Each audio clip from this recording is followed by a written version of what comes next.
Bem-vindos a mais um episódio do podcast Além do Script. Hoje nós temos um convidado especial aqui, pastor Francis Miller. Seja bem-vindo. Está visitando mais uma vez, né? Morou no Canadá. Uma curiosidade. Já vou começar logo aqui, curiosidade. Francis Miller. Um nome diferente, né? Mas você vai falar o porquê. No episódio de hoje você vai conhecer a jornada desse pastor que tem histórias fantásticas, já passou por poucas e boas, e ele está aqui nos visitando, já morou no Canadá. E, Francis, prazer em tê-lo aqui. Seja bem-vindo mais uma vez. E vamos lá. Quem é Francis Miller? De onde você veio? Muito bem. Primeiramente, eu quero agradecer, Valdir, pela oportunidade de poder fazer parte desse podcast, que eu tenho certeza que vai bombar cada vez mais, porque a proposta ela é excelente, né? Parabéns aí pela iniciativa. E é um prazer muito grande estar aqui, né? Estamos aí nos Estados Unidos curtindo alguns dias de férias, e eu terei a oportunidade também de fazer uma semana de oração no Queens, né? Que começa agora no dia 20, no sábado agora, e vai até o outro sábado. Então, tá bem legal aí, e eu tô muito feliz de poder estar aqui. Que bom, que bom. Semana de oração é muito bom. Tudo que envolve Deus é bem-vindo, né? Esse mundo tá precisando demais de Deus. É verdade. Que Deus cuide de todos nós. Mas aqui eu já vou começar com a minha curiosidade. Francis Miller, você tem ideia por que esse nome foi colocado em você? É meu pai, nosso pai, né? Eu sou irmão do pastor Crisley. Uhum. Nosso pai, ele é bem criativo, filósofo, ele dá umas viajadas boas, né? E o meu nome é baseado, ele gostava de Frank Sinatra, né? Então ele pegou o início do nome aí, baseado no Frank, né? Uhum. Traduzindo, né, seria Francis em português. Uhum. E o Miller, porque meu pai veio da igreja metodista. E a igreja metodista também tem como os pioneiros Guilherme Miller, que fez parte da história da igreja. E depois meu pai se converteu, e aí ele viu que realmente o nome fez sentido. Fez sentido, né? Mas o Miller é de Guilherme Miller. Que legal. Francis de Frank Sinatra. Misturou tudo aí, mas... Saiu Francis Miller. Saiu. Eu gosto do meu nome. Bom, você nasceu em Franca, né? Como ele já disse, ele é irmão Francis do pastor de Franca, Ele é irmão do pastor Crisley, que esteve aqui com a gente no episódio número 2, e hoje ele faz parte do episódio número 6. Então você nasceu em Franca, né, São Paulo, Uhum. E quem assistiu o episódio do pastor Crisley, né, vai lembrar.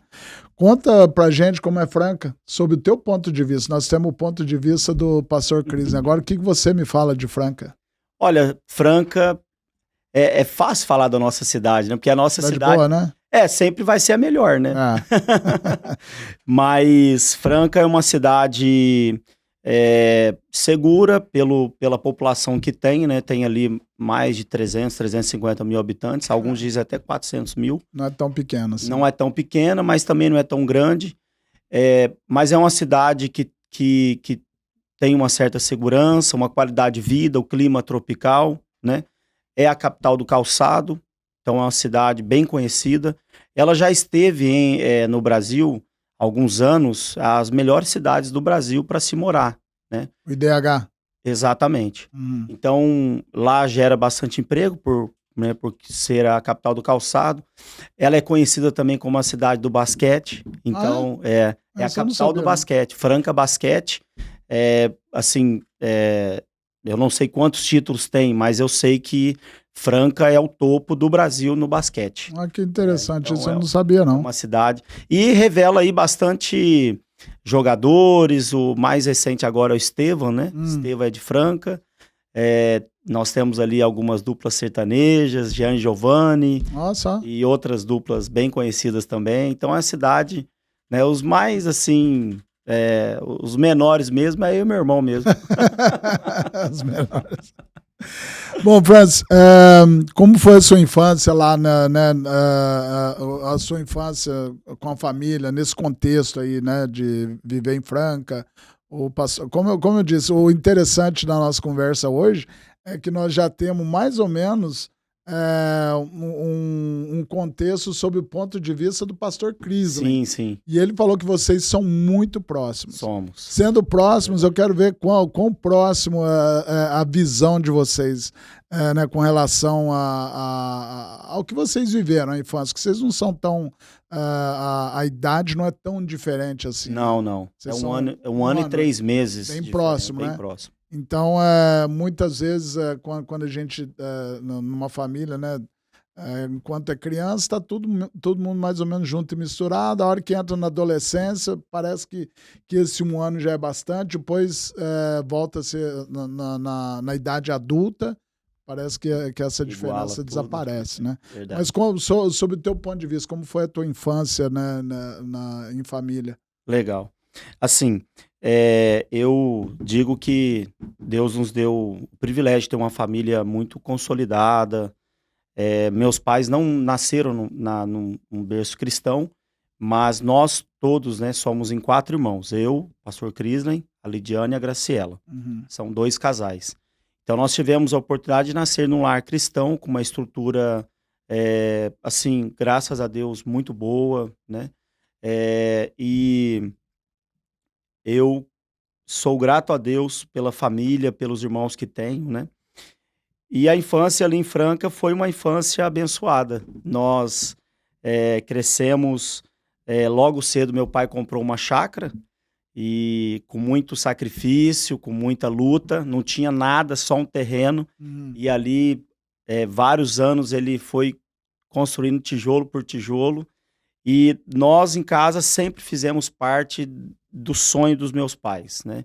E nós, homens, né? Eu, meu irmão e meu pai, sempre saíamos cedo para o trabalho, começamos a trabalhar. O meu irmão acho que tinha 8, 9 anos, eu também essa idade, e já ia para o batente cedo mesmo, né? E ali nós crescemos numa chácara, num ambiente bem de roça mesmo, porque lá era muito espaço para muito correr, espaço, brincar, se divertir. exato, era afastado da cidade. Hoje não, hoje já até a cidade já chegou nessa chácara. Mas antigamente era bem clima de roça mesmo. E os meus tios também tinham propriedades na fazenda. Então a gente ou estava na chácara ou a gente estava nas fazendas dos tios. Ou na rocinha ou na roça. Era roça, não tinha como fugir de roça. Então nós fomos criados nesse ambiente, né? Então eu lembro de várias histórias da minha infância, né? Eu e meu irmão tinha só um parênteses aqui, porque aqui é além do script, né? Então, aqui nós tá com vamos você, bem o além. microfone é teu. Mas é sobre infância agora o assunto, né? E várias histórias, né? Um episódio, a gente era bem novinho mesmo, viu, gente? Tinha bem novo mesmo, tinha ali uns 6, 7 anos de idade. E a gente queria brincar com os gatinhos lá na roça, né? E aí tinha o tanque ali do lado de fora, com a água, tinha um cano que levava lá embaixo, era uma descida, acho que uns 100 e poucos metros de cano, que terminava num riacho. E ali a gente teve a ideia de colocar os gatinhos no cano. Eu fiquei na parte de cima, meu irmão na parte de baixo, e a gente colocou os gatinhos do cano assim, para pegar eles novamente lá embaixo e brincar com eles. A gente achava que ia dar tudo certo, né? Mas quando chegou, os gatinhos chegaram lá embaixo, já tinha dado ruim. Tadinho. Já tinha ido embora. Meu tio ficou muito bravo com a gente. Ali foi feio o negócio. Mas a gente não queria fazer isso, né? Não foi intencional. Né? Não foi intencional. A gente queria brincar, divertir, e achávamos que estaríamos proporcionando uma diversão para os gatinhos ali. Inocência. Tadinho, coisa de criança. Criança tem essa também, né? Por isso verdade. Por isso que criança não paga pelo crime, né? É verdade. Mas então, eu sei que você tem uma história bonita. Aos 15 anos você teve um encontro com Deus, né? E o que aconteceu naquele momento que mudou tudo, esse encontro com Jesus? Olha, conta pra nós. Valdir, essa pergunta ela é muito interessante e para mim, assim, é muito forte esse momento, porque eu digo que foi o momento mais intenso e especial na minha trajetória. Porque ali tudo mudou. Depois daquele momento... Um divisor de águas. Um divisor de águas, exatamente o que você falou. Eu fui batizado aos 11 anos de idade. né? Foi um dia, assim, muito especial. Eu senti a presença de Deus, né? Mas eu confesso que eu não sabia, mas eu não tinha tido algo de conversão mesmo, Hum. algo profundo com Deus. E aí isso foi até 14, 15 anos de idade. E aí o pastor, num ano, não lembro exatamente o ano, mas o pastor Josué Dantas, ele veio fazer uma semana de oração na nossa igreja, uma semana jovem, era a semana jovem. E ele, cada sermão, aquilo ali impactava a minha vida, e eu lembro de algumas histórias que ele contou, e ele fez um apelo e ele disse: "Olha, se você é jovem e você deseja ter uma experiência diferente com Deus, você precisa ler esse livro". E eu lembro, era o livro Caminho a Cristo, o livro Caminho a Cristo. E eu falei: "Vou ler esse livro". Eu estava sendo tocado por Deus e eu comecei a ler esse livro, e aconteceu algo assim. Por que que foi um divisor de águas? Porque Deus sempre manifestou o seu amor para nós e para mim não foi diferente. Mas o inimigo ele tá irado, ele não tá contente quando não fica contente quando alguém tá abrindo o coração para Deus, quando a pessoa deseja se aproximar de Deus. E naquele momento o inimigo sabia que eu estava vivendo um momento de Uma divisor de transição, uma né? transição. Uhum. E eu lembro como, assim, como se fosse hoje, eu peguei o livro para ler, eu estava sozinho no meu quarto, deitado, e me emocionando com cada página que eu estava lendo, e quando cheguei em determinado momento do livro, eu não consegui mais ler o livro. E eu senti, algo muito intenso proibindo de que eu continuasse a leitura, né. E eu não conseguia mexer minhas mãos, eu não conseguia chamar a minha mãe, e aí eu só tentava chamar ela. Quando eu lembrei de Deus, eu falei em pensamento: "Senhor, me ajuda neste exato momento". E aí foi quando eu consegui voltar novamente à leitura do material, e aquilo ali eu vi que eu estava num conflito muito grande, né, o conflito entre o bem e o mal. Uhum.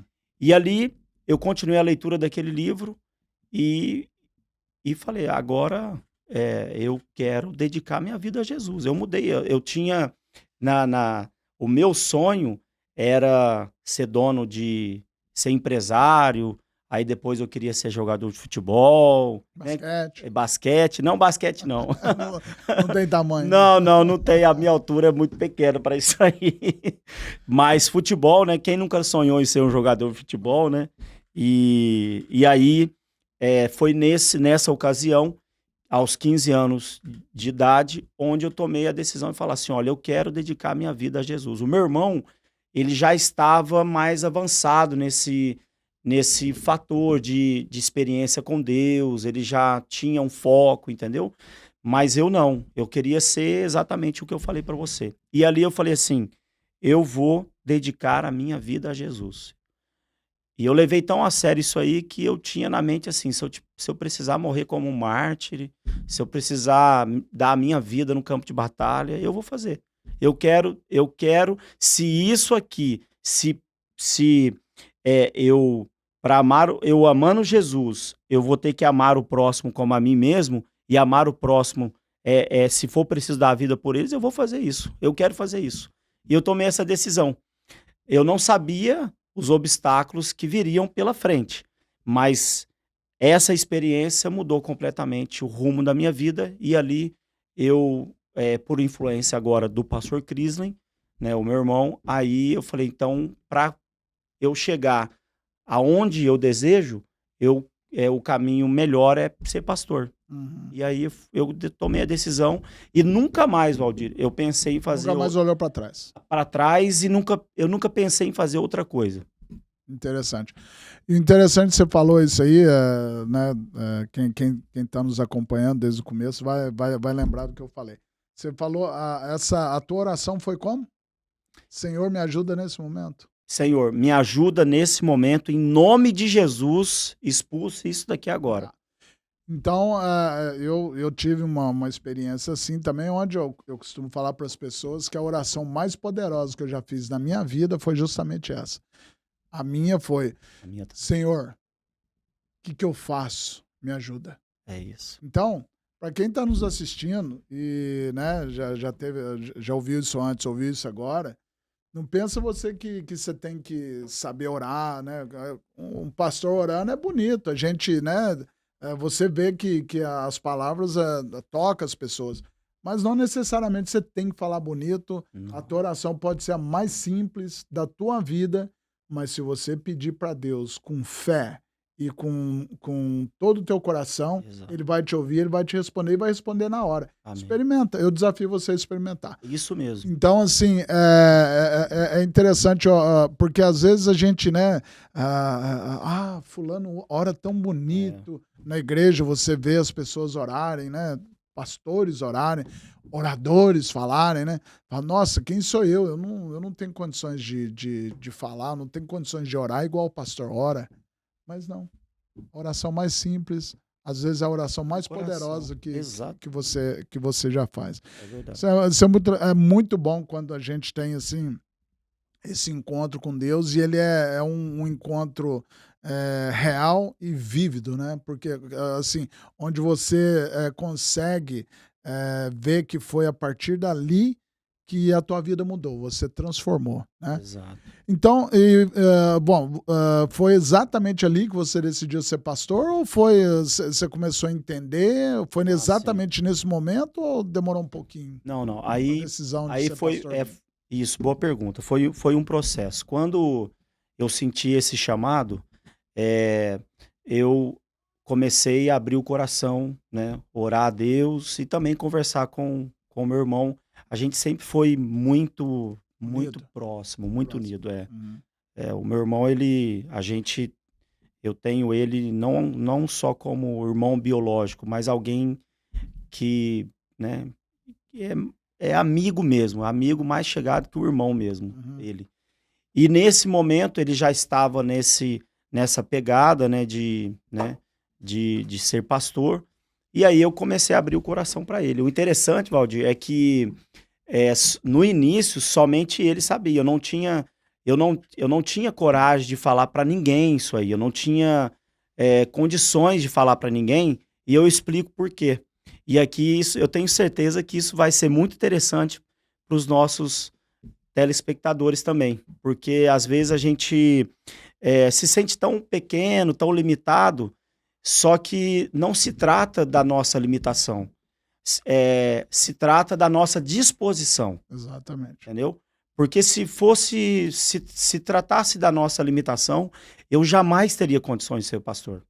Eu não era para ser um pastor. Nenhum dos 12, né? Exatamente.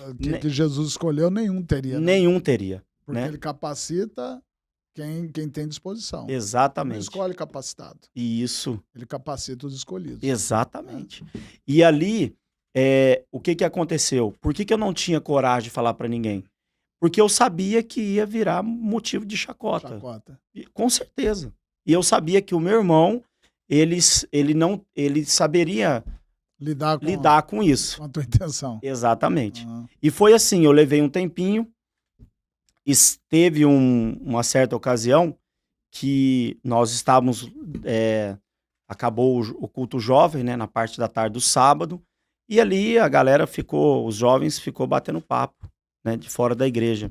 E surgiu o assunto de qual curso que eles gostariam de fazer.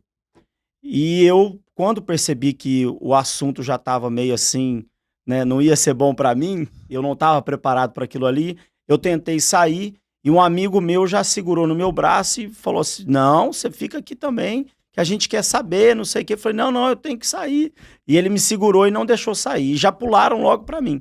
E falaram, e aí, Franz, o que você quer fazer? Porque não sei o quê e tal.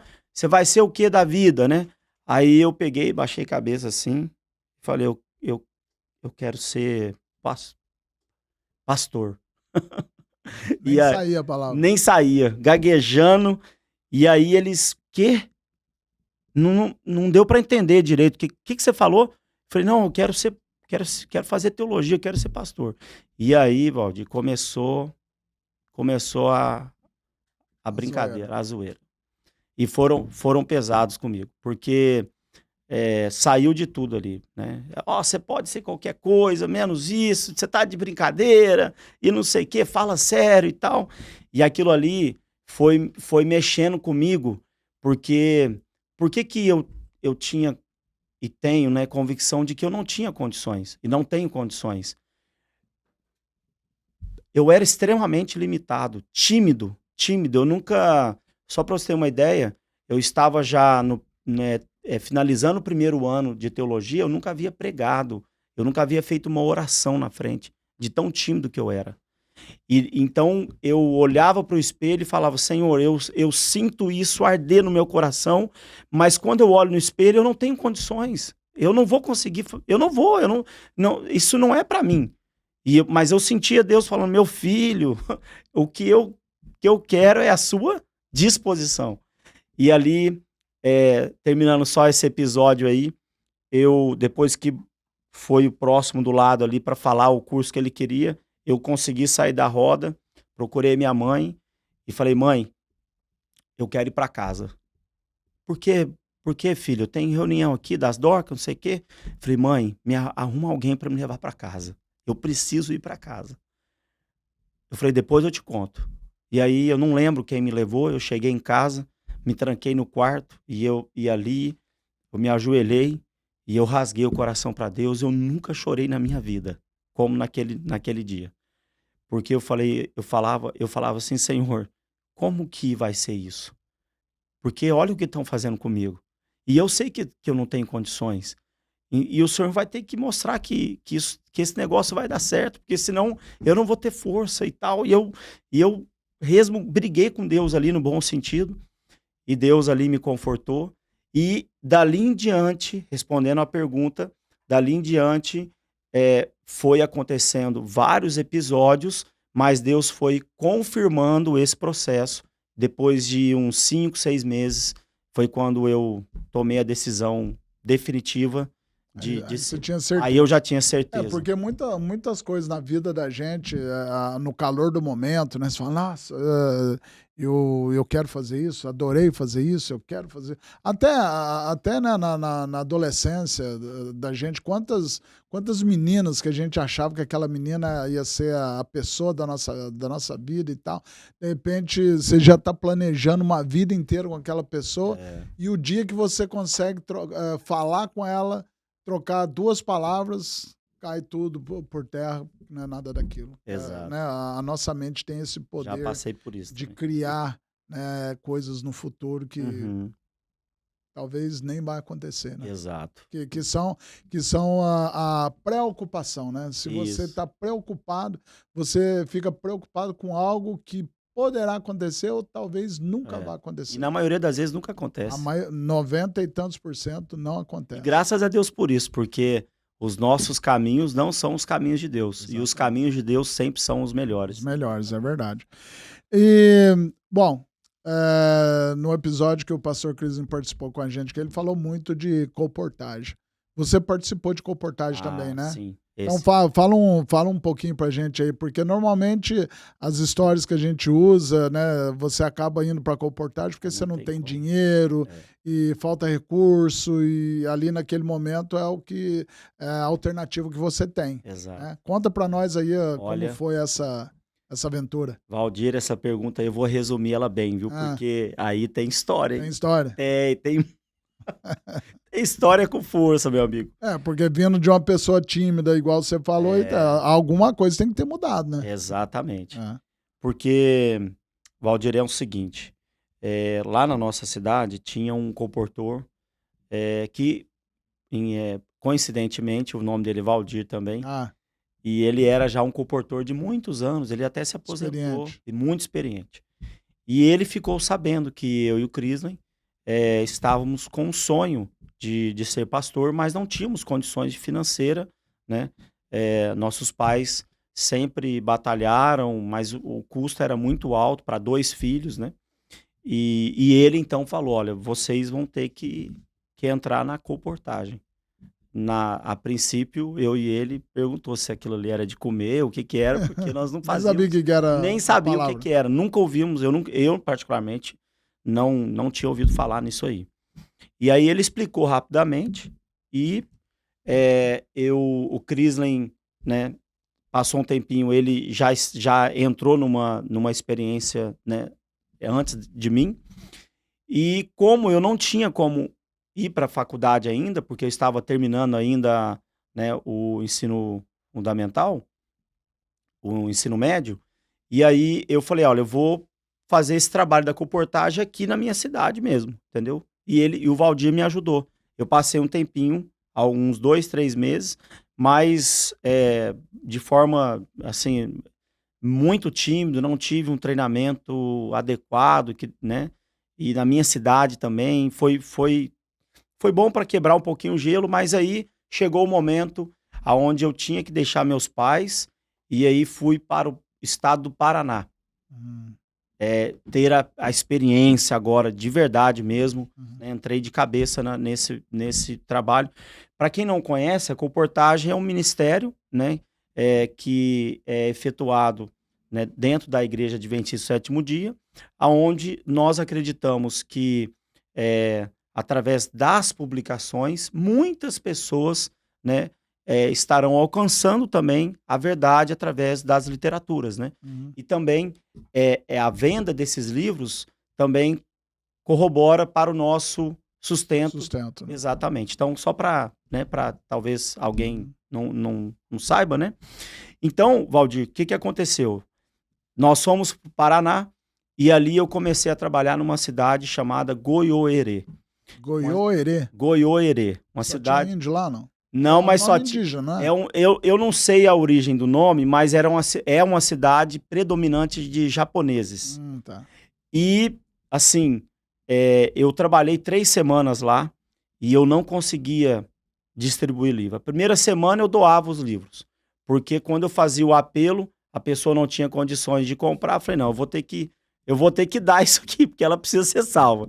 Depois o meu líder, ele viu aquela situação, falou, cara, você vai sair endividado demais, você não vai ter condições de pagar. Ele saiu comigo, me treinou, e aí eu consegui encaixar tudo como que deveria ser na minha mente, e só que naquele início eu não conseguia falar, eu não conseguia desenvolver. E nada contra os japoneses, mas eles são bem seguros, né? Então, não é fácil vender para eles. Não é fácil, não. Exatamente. E o que aconteceu? Duas experiências bem rapidinho.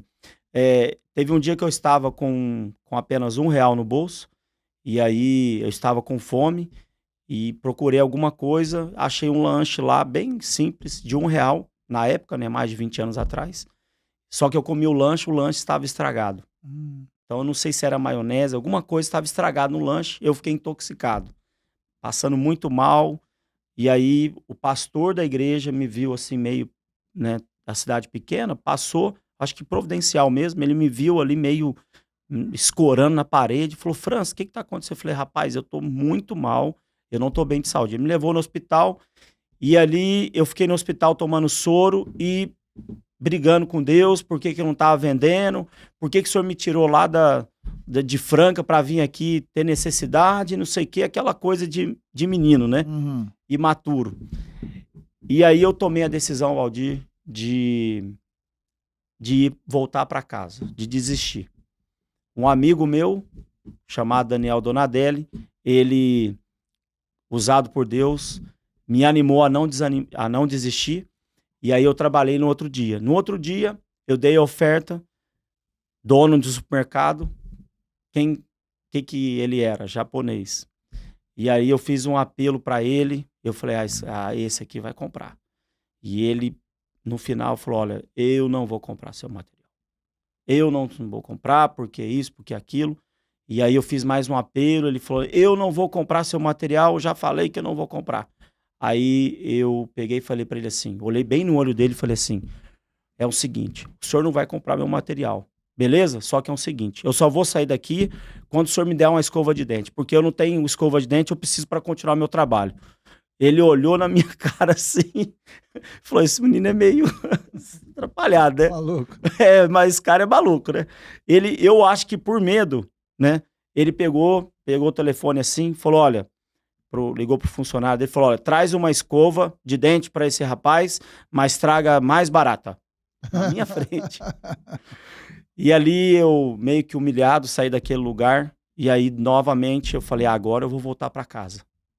Desisti de tudo, né, na minha mente, e novamente o meu amigo me animou, e ele falou, Francis, nós não vamos voltar para casa, vamos ligar pro nosso diretor. E ligamos no outro dia pro diretor, que é o diretor de publicações, e ele nos deu uma nova cidade. Mas no telefonema, ele falou assim, Franz, você e o Daniel, quanto vocês já venderam aí? Só para eu ter uma ideia. Nós não tínhamos vendido praticamente nada. Aí eu cocei a cabeça e tal, o que eu vou falar para esse cara? Peguei e falei a verdade. Falei, olha, pastor, nós não vendemos praticamente nada, só revista para não morrer de fome. Aí ele falou assim, mas por que você não voltou para casa ainda? Na minha mente, Valdir, eu queria falar assim, é isso mesmo, eu tenho que voltar para casa. Só que Deus nos usou naquele momento e eu falei assim, pastor, é o seguinte, eu tenho um sonho. Eu deixei minha família para trás, em busca desse sonho. O meu sonho é ser pastor, para poder salvar pessoas. Se o senhor não me der a oportunidade, outro vai dar, mas eu não vou desistir. E não é o senhor que vai fazer, não sei o que. Ele pegou e falou assim, é isso que eu queria ouvir, rapaz. Vai para tal lugar. E aí eu fui, trabalhamos 3 semanas. Tô resumindo. Trabalhamos 3 semanas, Valdir. E todo dia a meta alcançada. Era milagre em cima de milagre. Emagreci 3, 4 quilos, andava no meio das fazendas, trabalhava dia e noite. E aí chegou a última semana de trabalho. Eu tinha mais uma semana de trabalho, eu tinha que vender 18 coleções. Se eu não vendesse as 18, não tinha como ir, porque era o valor mínimo que eu precisava. Trabalhei segunda, nenhuma coleção, terça, nenhuma coleção, quarta, nenhuma coleção, começou a bater o desespero. E aqui veio uma aplicação já, né? Porque às vezes a gente, quando tudo vai bem, né? A gente tem mais facilidade de adorar a Deus, de agradecer, e quando não vai bem, né? Aí Deus não é bom mais? Não.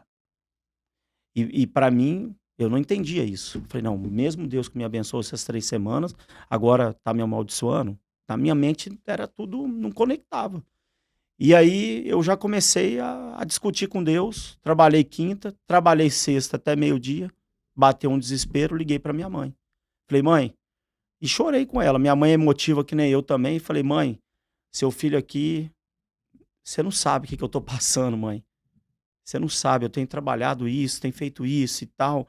Aí eu já comecei a falar de Deus, mal de Deus. Aí ela pegou e falou assim, moleque, olha para mim aqui. Você vai parar de falar mal de Deus. Você vai desligar esse orelhão e você vai trabalhar, seu moleque. E eu desliguei aquele orelhão assim, ó. Quase quebrou. Mas com muita força, porque eu falei, minha mãe, eu tava querendo ouvir da minha mãe, né? Vem embora pra cá. Isso, vem embora, passar a mão ali, lisar um pouquinho. Não, paulada. Aí, Valdir, eu fui de frente pro orelhão, tinha um banco. Cheguei no banco, era horário de almoço, tudo fechado. E aí, comecei a subir a escada, desceu o gerente do banco. Epa, jovem, você não pode entrar aqui não, é um banco. E eu já estava assim, já naquele calor ali do momento. Eu peguei e falei para ele assim, olha, meu nome é Francis Miller, eu sou pré-universitário, eu tenho um sonho, e o sonho meu é esse. Fui falando para ele, perguntei o nome dele, e ele já foi ouvindo assim, um jovem de 17 anos falando daquele jeito. Ele foi descendo a escada e falou, jovem, seu nome é Francis Miller? Eu falei, é. Eu nunca vi um jovem falar com tanta convicção desse jeito, seus olhos brilham. É porque eu tava chorando há poucos minutos atrás, né? E seus olhos brilham, e eu vou fazer o seguinte, você vai poder falar para todo mundo aqui. E eu já entendi que você quer distribuir um material, e, né, que isso vai te ajudar no seu estudo e tal, eu já entendi. Pode falar que eu vou ficar com o material, Pode falar para todo mundo. Eu sou o gerente do banco e nós estamos comemorando o aniversário de um de nossos funcionários aqui e tem empresários aqui. Eu falei, mas quantas pessoas tem? Eu falei, fora eu tenho 18. 18. Exatamente a quantidade que eu precisava. 18 coleções. 18 coleções. Valdir, resumindo, Deus entregou para nós ali as 18 coleções, só uma falhou. Quando eu saí do orelhão, quando eu saí do banco ali, a primeira coisa que eu fiz, voltei pro orelhão e falei com a minha mãe. E falei, mãe, você não acredita o que aconteceu, mãe? E chorando e gritando no meio da praça do orelhão ali. E a minha mãe, filho, fala, porque eu tava apreensivo aqui, conta o que aconteceu, acho que eu joguei pesado. Falei, não, mãe, você foi usada por Deus.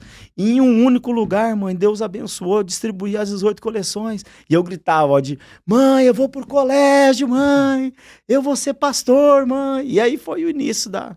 Que legal. Então, você pode considerar que isso aí foi um milagre que aconteceu. Porque sem essas 18 coleções não teria condição de seguir para o próximo passo. Vender livro não é fácil. Aliás, ser vendedor não é fácil. Não é. Vender livro, eu acredito que mais difícil ainda. Que leva ali a dificuldade bem maior, né? Mais uns dias que estamos vivendo. Né? Bom, hoje em dia, vende-se livro ainda? Boa pergunta. Várias pessoas me fazem essa pergunta. Porque hoje você tem tudo na palma da mão, né? Uhum. Só para você ter uma ideia, nessa semana agora, eu fui transferido de setor, de campo, né? Mas eu estava atuando na Associação Mineira Sul, no departamento de publicações. E Associação Mineira Sul? Mineira Sul, fica em Juiz de Fora. Ah, tá. E, Valdir, acredite quem quiser. Com apenas 6 pessoas, 6 jovens. Nós temos, isso eu vou falar de um grupo só. Nós tínhamos ali na Mineira Sul por volta de 120 comportores. Mas um grupo só, eles distribuíram R$800 mil em 1 mês e meio. Uau. De literatura. Então, esse hard copy mesmo, de exato. Folha, nada de não, palpável, físico, material físico, tá? É lógico que é um trabalho especializado, eles são coaches, eles fazem palestras. Você tá nessa área ainda? Eu tô nessa área, já saí dela algumas vezes, indas e vindas, mas agora... Depois que nós você estava predestinado a seguir nessa área? Parece que sim.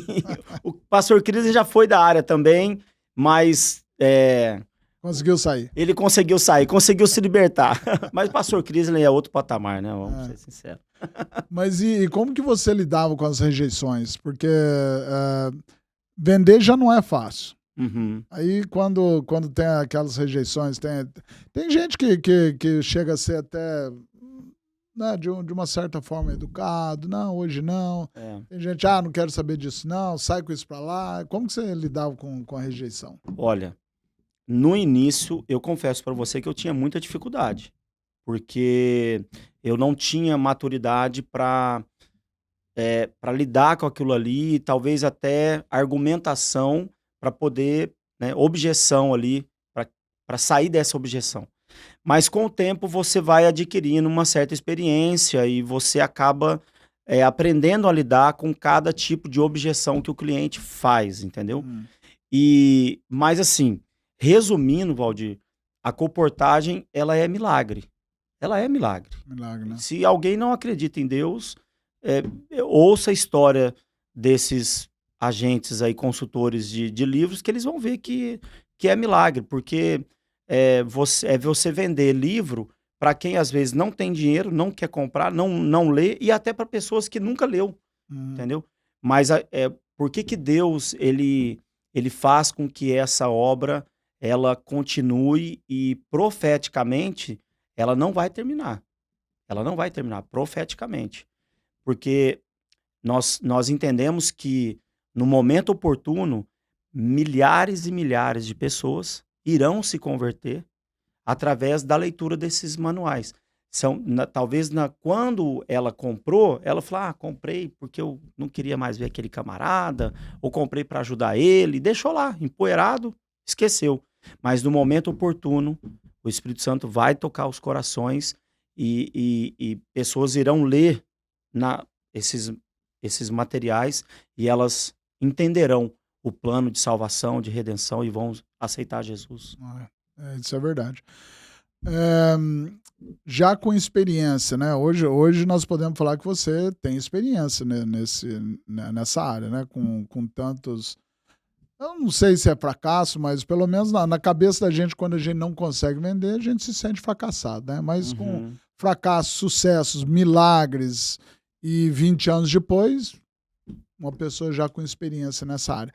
Qual é a estratégia ou pitch que você usa para abrir essas portas que são tão difíceis de abrir? Se fosse para você vender, alguma estratégia em especial? Algum pitch que você usa? Sim. Existe uma base que nós até, quando alguém é convidado para fazer parte desse ministério, né, da colportagem, existem os passos ali onde ela vai ser treinada e preparada, capacitada para ela poder exercer essa função. Então, são técnicas que foram elaboradas, estudadas há muitos anos atrás, ok? E essas técnicas, elas têm, até antes mesmo do rapaz estar de frente a frente com o cliente, já começa o preparo que nós chamamos de pré-aproximação, né? Onde ele vai já treinar, estudar o material, aonde ele vai já conhecer o passo a passo de um diálogo, porque primeiramente, quando você vai oferecer um produto, qual que é a estratégia principal? É o relacionamento. Você ter uma conexão com aquela pessoa, ok? Porque ninguém tá a fim de comprar nunca. Ninguém quer. Ninguém quer comprar nada. Exatamente. Então, você vai ter que criar uma sinergia. Então, e isso é através do quebra-gelo, através da empatia. Então, no início, conquistar a confiança. Então, no início você fala um pouquinho de si, para a pessoa também falar um pouquinho dela, para ter aquela comunicação agradável. É uma intimidade, né? Exatamente, um elogio sincero. Tem que tomar cuidado, porque tem que ser sincero, porque se não for sincero, a pessoa percebe e já vai, né? Já não... A própria linguagem corporal da pessoa já fala tudo. Já fala, entendeu? Então, a principal estratégia, estou falando humanamente falando, né? Porque depende também da atuação de Deus, mas humanamente falando, seria a principal. É o relacionamento, é você criar aquela ponte aonde a pessoa se identifica com você. Porque daí ela vai te dar mais atenção, ela vai aceitar aquilo que você está falando. E no final ela pode até comprar porque ela foi com a sua cara, entendeu? Mas a semente foi plantada. No momento certo ela vai... E é assim que Jesus fazia também, né? Primeiro ele conquistava a confiança das pessoas, ele de participava, misturava tudo. Comia ali, com ela. Depois fala, segue-me, né? Exato. Esse é o método. Então, depois de se formar, né? Você foi chamado para Belém. Esse foi o teu primeiro chamado? Foi o primeiro. E depois foi para Manaus? Manaus. Espírito Santo. Exato. Nova Semente. Isso. Uberlândia. Exatamente. Mineira Sul. Mineira Sul. Onde você está agora? Não, aí agora, essa semana é literal mesmo. Eu tô aqui, eu recebi a União nos comunicou a mudança agora. Eu vim para os Estados Unidos, Mineira Sul, e vou voltar Rio Sul. Rio Sul. Agora Rio Sul é Rio de Janeiro até o Sul. Rio de Janeiro. Ela pega... Ou é o sul do Rio de Janeiro? É a parte sul do Rio de Janeiro. Do Rio de Janeiro. Do Rio de Janeiro. Tá. Então não é do Rio até o Rio Sul. Não, pega o bairro Campo Grande. Na verdade, Valdir, eu não sei nem muito explicar porque eu não fui ainda lá. Eu vou ser apresentado depois, após a semana de oração. Então tudo muito recente, né? Que legal. Mas eu sei que fica em Campo Grande. Campo Grande é um bairro afastado da metrópolis ali, né? Do centro do Rio de Janeiro mesmo.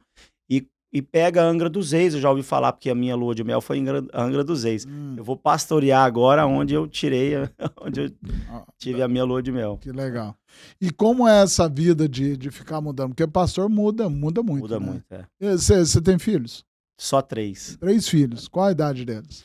A minha filha vai fazer 22, o meu filho 19, faz teologia. A minha filha faz medicina veterinária no NASP. E aí tem a rapinha do Tachi, 12 anos, o Leonardo. Uau! Eu sou pai do Guilherme Miller, só pra você ver como que eu sou velho. Agora você já eu sou pai do Guilherme Miller. E Uau. pai do Leonardo Miller também. Mas você não tem cara de quem tem uma filha de 22, falou? 22, 22 anos, não.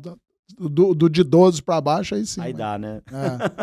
Mas assim, como pra família, como é pra vocês essa questão de ficar mudando tanto? Porque aonde você vai todo mundo. Vai. Ou agora já, com a filha com 22 anos, ela já tá meio que ela tem o espaço dela, de repente, agora da Mineira Sul pro Rio Sul, ela vai ficar ou vai com vocês? Como que é esse negócio Sim, de família? Pra nós, eu acredito claramente naquele texto, né, que Deus não permite algo que a gente não possa suportar. E esse é um fato na nossa família, porque nós, por incrível que pareça, nós amamos conhecer novos lugares, aventura, mudança. Então vocês não conseguem esperar a hora de mudar. Não. A gente sofre pelas amizades que ficam. Igual ali na Mineira Sul, todos os lugares, aqui no Canadá, quando a gente morou. Mas você vai agregar novas amizades. Agrega novos, e você continua com aqueles amigos. Então, para nós, a minha família, nós todos, é impressionante. Eu, minha esposa, meus 3 filhos, todos nós amamos a mudança e somos aventureiros. E você já pensou alguma vez dizer não? Por exemplo, agora vai da Mineira Sul para Rio Sul. Você já pensou, né, desses lugares aqui que eu já citei, Belém, Manaus, Espírito Santo, entre eles, você já pensou alguma vez em dizer não? Eu estou bem aqui em Belém, eu não quero ir para Manaus. Eu estou bem aqui em Manaus, não quero ir para o Espírito Santo. Alguma vez você já teve esse conflito de vontade? Já sim. Já, com certeza. Como foi isso? Falou ou pesou mais? Não. É porque é o seguinte, se eu falar para você que eu não pensei, eu estaria mentindo. Mas juntamente com a família e buscando a Deus e discernimento, ouvir a voz de Deus, nós temos um lema na minha família de que nós jamais vamos falar não para alguma mudança, um chamado. E Deus me deu o privilégio de até hoje nunca ter dito não, né? E isso para mim, eu tenho certeza que, mesmo me sentindo falho, pequeno, mas eu tenho certeza que nós temos honrado a Deus, né? Em gratidão também a Deus por tudo que Ele fez na nossa vida. E sempre eu aceitei como se fosse exclusivamente ali as mãos de Deus. E não, se chegou na minha mão, é porque Deus já providenciou tudo para a gente ir, né? Então, nunca dissemos não. E tenho plano, Valdir, meus planos, se Deus falar que eu devo ir para qualquer lugar do mundo, seja nos lugares mais desafiadores do mundo, eu irei. Porque, só para você ter uma ideia, quando eu me formei, eu tive um chamado para Paulista Leste, mas ele não deu certo, porque eles achavam que eu estaria formando num período, mas era outro, e aí teve que declinar o chamado para Paulista Leste. E aí chegou o de Belém, né? Logo, aceitei. 2 semanas depois, o presidente da Paulista Oeste, que é o campo de onde a União e o campo de onde eu era, né, raiz ali, natural, chegou um chamado. E eu não tinha ido para Belém ainda, faltava 1 mês, 2 meses para ir. Eu podia declinar ainda. E eu falei para minha mãe, mãe, nem vou falar com o presidente.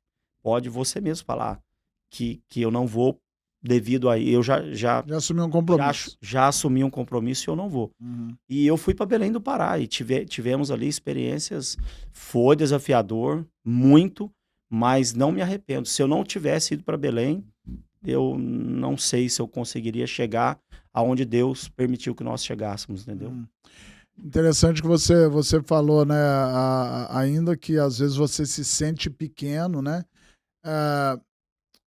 Na Bíblia fala, né, que os pequeninos, né, que Jesus quer que venha, os pequeninos, quer que cuida dos pequeninos, os últimos serão os primeiros, ali na Santa Ceia, né, o menor será o maior. Exato. Então, aí quando você para pensar em tudo isso, tem um propósito em cima disso, porque se a gente, quando o nosso ego, quando o meu eu começa a ficar grande, a gente começa a entrar num campo tão perigoso, porque se eu me acho autossuficiente, para que eu preciso de Aí Deus? Deus é diminuído. Exatamente. Então, é bom que eu diminua para que Deus aumente ainda mais a minha vida, né?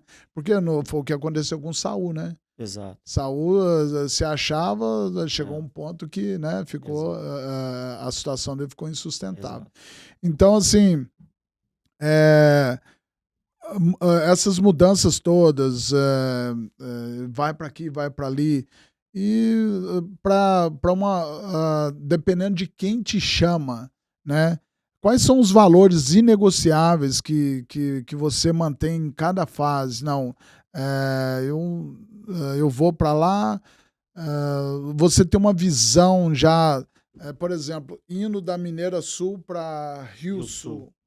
Você ainda não foi, você ainda não conhece, mas você vê algo já no futuro que de repente ali você vai sentir, ou você já sente que Deus está te levando para lá, para um propósito em específico. Porque eu acho interessante, assim, muitas vezes ir para Belém, né? São desafios diferentes. Às vezes você entrar numa comunidade bem pobre e tal, tem os desafios financeiros, vários desafios, mas espiritualmente, meu ponto de vista, não estou falando aqui que é o certo ou errado, meu ponto de vista, parece que espiritualmente é um trabalho mais fácil de fazer, porque as pessoas precisam de tudo, que qualquer coisa que você levar para eles, você vai estar agregando mais. Aí, às vezes, eu paro para pensar. Tem aquelas pessoas que têm tanto dinheiro, mas tanto dinheiro, né, que ela acha que não precisa de nada, né? Tem o ditado, a pessoa é tão pobre que a única coisa que ela tem é dinheiro. Agora, entrar nesse mundo onde as pessoas têm muito dinheiro, têm muita condição financeira e acha que não precisa de nada, que ela é totalmente autossuficiente, eu imagino que deve ser um trabalho muito mais difícil do que até ir para a África ou para as comunidades assim, né? Porque muitas vezes eu acho que o cidadão que ele é abastado, que ele está bem financeiramente, e ele tem aquele vazio grande, ele acha que comprar a próxima casa dele, ou uma casa na praia, vai preencher esse buraco, ou comprar um carro melhor do que o que ele tem, vai preencher esse buraco, ou doar aquele carro para uma pessoa, vou doar esse carro, vou pegar esse carro aqui e vou doar, agora eu vou me sentir bem. E ele faz tudo isso e o buraco está ali. E ele não se dá conta que só Deus vai preencher esse buraco, mesmo com todo o dinheiro que ele tem. Né? Então, esse trabalho de fazer, né, de levar Deus para essas pessoas, não estou falando que eles não têm Deus, mas de levar Deus para essas pessoas onde eles possam até usar os recursos que têm na obra de Deus para que Deus possa, né, continuar, porque dinheiro facilita muita coisa. Não é a solução de tudo, mas resolve muita coisa, né? Com certeza. Então, com isso, você já tem uma visão assim nessa Rio Sul, do que você já fez lá no passado. para onde você está indo, apesar de não estar lá ainda, mas você já tem esse objetivo, já tem uma visão aí que você... Sim, sim. Nós estamos ainda no processo de digerir tudo, né? Porque para nós, assim, pegou de surpresa, né?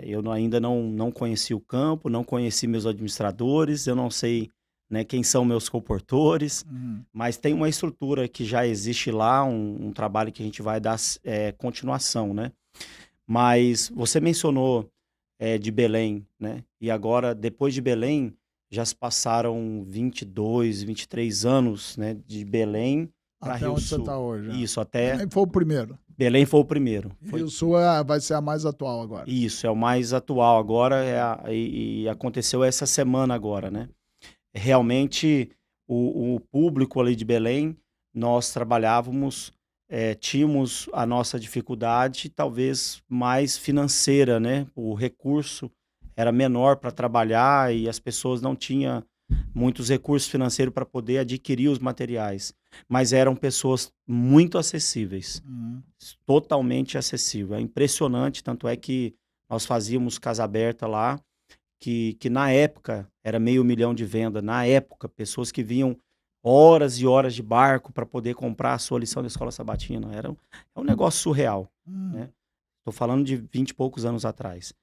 Hoje nós enfrentamos ali, por exemplo, o meu campo, Juiz de Fora, dá para ter uma noção, Valdir, do Rio de Janeiro, porque Juiz de Fora é Minas, só que é o quintal do Rio de Janeiro, né? Dizem que é o brejão do carioca ali, né? É o carioca cansado? Isso, é por aí, é por aí. Então, e a gente sempre, eu já fui várias vezes ali pro Rio de Janeiro para passear, né? Então, ali realmente nós temos um público mais, assim, exigente, um público, né, mais complexo de lidar. Mas, por exemplo, nessas férias agora,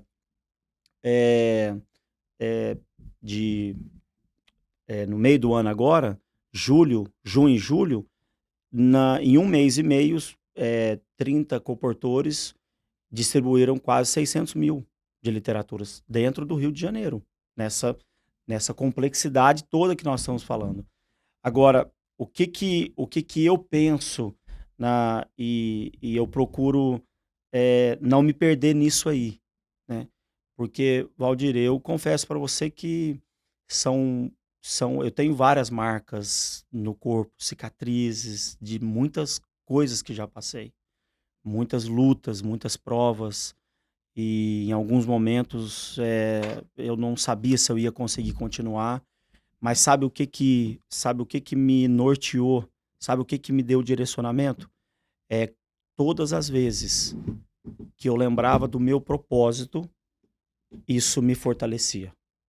Então, quando eu achava que não, mas qual é o meu propósito?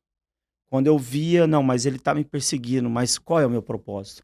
Eu estou sendo traído aqui, não, mas qual é o meu propósito? Então, toda vez que eu olhava para o propósito que eu tinha definido, eu e Deus, isso me ajudava, Deus me fortalecia através disso. Então, mantinha forte. Me mantinha forte. Então, o meu propósito de salvar almas, de morrer por Cristo, independentemente do que fizerem comigo, do que acontecer, eu não vou desistir do meu propósito. Então, por exemplo, eu não sou, entendam muito bem o que eu vou falar, primeiramente, eu não sou fiel à minha esposa, eu sou fiel a Deus. Consequentemente, eu vou ser fiel à minha esposa. Entendeu? Por que eu penso que tem que ser assim? Porque se eu não preocupar com a minha fidelidade a Deus, no momento que alguém fizer alguma coisa para prejudicar, eu vou lá e dou o troco. Tá vulnerável. Exato, eu vou estar vulnerável. Mas quando eu tenho isso, o propósito meu, eu sou fiel a Deus. Eu vou ser fiel a Deus.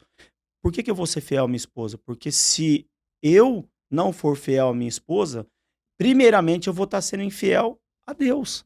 Então isso para mim, quando eu entendi isso, independentemente do que tenha acontecido na minha vida, na minha família, isso fez com que eu me mantivesse firme nos caminhos de Deus e firme no propósito.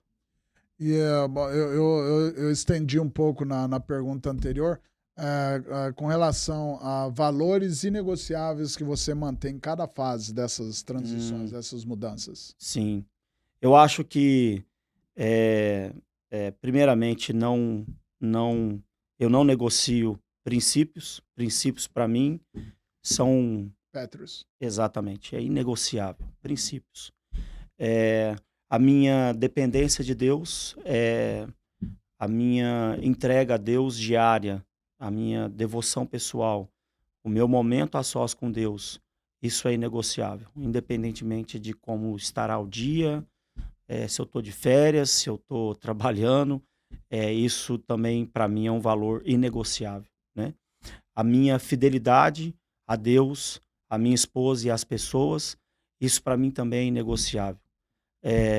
Independentemente do que fizerem comigo, eu eu quero com Deus, né? Porque quando olho para mim mesmo, não vejo possibilidade nenhuma, mas com Deus eu quero sempre manter fiel, né, a Deus, porque se eu for fiel a Deus, eu vou estar sendo fiel às outras pessoas e isso Consequência, né? são consequências. Então, esses valores para mim, a família, né, não abro mão da minha família. Minha família, eu não teria condições, Valdir, de ser pastor sem a minha família, sem meus filhos e sem a minha esposa, né? Eu quero que depois ela ouça pelo menos essa parte do podcast, porque eu não tenho... Esperamos que ela ouça, né? Amém, né? Se ela não ouvir, porque...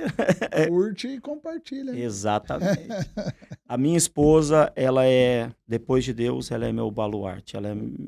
Eu não tenho condições nenhuma de ser pastor sem ela. Sem ela, ela é tudo para mim. E eu tenho total consciência disso e agradeço diariamente a Deus. Família é uma instituição que, assim, parece que está em baixa ultimamente, né? Eu tenho, assim, você falou da tua esposa, eu também chego em casa, é muito bom você ter a pessoa te esperando, né? Assim, você ter a paz de abrir a porta, você tá entrando na tua casa, ser recebido, né? É lógico que na vida a gente nem tudo né? A gente tem as nossas diferenças. Lógico. Eu irrito ela, tem coisas que, né, que ela faz, e assim mas só que chega no final do dia, ou após qualquer coisa, aquilo não fica, aquilo não remói, né? A nossa família no Brasil, né? Minha mãe, assim, minha mãe é uma pessoa que sempre foi alegre, feliz e tá sempre de bem com a vida, né? E, assim, amar a família, eu acho que é um sentimento que, né? Agora, nos últimos tempos aí, todo dia de manhã chamo minha mãe, meus irmãos, num grupo de WhatsApp. Quem pode entrar, entra, e ali a gente dá risada, a gente fala de coisa, chama a atenção do outro e tal. Isso é bom demais. Mas é uma maneira assim, parece que dá um gás no dia para você começar. Renova, né? Aquela coisa é muito bom, né? Graças a Deus tem minha mãe, ela tá bem. E meus irmãos, a gente tenta se encontrar uma vez por semana, mas agora, todo dia, assim, tem coincidido todo dia a gente se falar no grupo. Legal. Minha família é tudo também, meus pais, meus bom. irmãos, todos. Canadá, você morou no Canadá. Eu lembro até quando você veio do Canadá, passou por aqui, ficou umas 2 semanas e depois foi pro Brasil, né? Como que foi esse tempo no Canadá? Você morou quantos anos lá? Isso. Eu vou só voltar um pouquinho a fita, mas é bem rapidinho. Antes, o que nos levou a ir para o Canadá, né? Essa é a minha próxima pergunta. Como então... surgiu essa oportunidade? Então já vai lá. Posso emendar tudo? Você viveu quanto tempo lá e como surgiu essa oportunidade? Isso. Lembra que eu disse que quando eu estava lá com 15 anos em diante, que eu tive as experiências, naquele momento ali, que emendou logo com a comportagem, eu tomei a decisão de viver qualquer tipo de experiência que fosse preciso por amor a Jesus e ao próximo. E nesse processo, quando eu estava fazendo teologia, o meu plano humano era trancar no 2º ano e ser missionário em algum lugar do planeta, na África, em qualquer lugar. Isso é o que eu queria. Só que como eu me envolvi de forma demasiada com a comportagem, e Deus começou a abençoar eu e meu irmão na comportagem, e aí logo a gente entrou na liderança, e não teve mais como, eu não conseguia mais desvincular da comportagem. E eu não consegui trancar, porque eu estava liderando campanhas, eu tinha um grupo de jovens para cuidar, como que eu ia deixar esses meninos na mão e o campo na mão? E esse sonho foi. Aí entrei no ministério, depois fui para Belém, e aí aquela loucura que nós já falamos aqui. Passou um tempo, depois de uns 15, 17 anos de ministério, eu comecei isso começou a surgir de novo no meu coração. Não que tinha morrido, mas uma chama acendeu. E comecei a conversar com a Amanda, minha esposa, os filhos, né? E aí, falou, olha, eu acho que está chegando o momento da gente ter uma experiência. Estava muito bem no trabalho, né? Eu estava quando tomamos a decisão, nós estávamos já num projeto de Nova Semente, né? De Espaço Novo Tempo, onde a gente já tinha inaugurado, construímos uma igreja grande, um projeto maravilhoso, estava muito feliz, estava bem, mas eu sentia que nós queríamos ter aquela experiência naquele momento, naquele período. E eu tentei por 3 vezes com a União, mas por ter filhos e tal, eles não tinham interesse de que eu saísse. Mas aí passou um tempo, depois de 3 nãos, eu sentei com a Amanda e falei, amor, nós vamos por conta própria, vamos realizar esse sonho.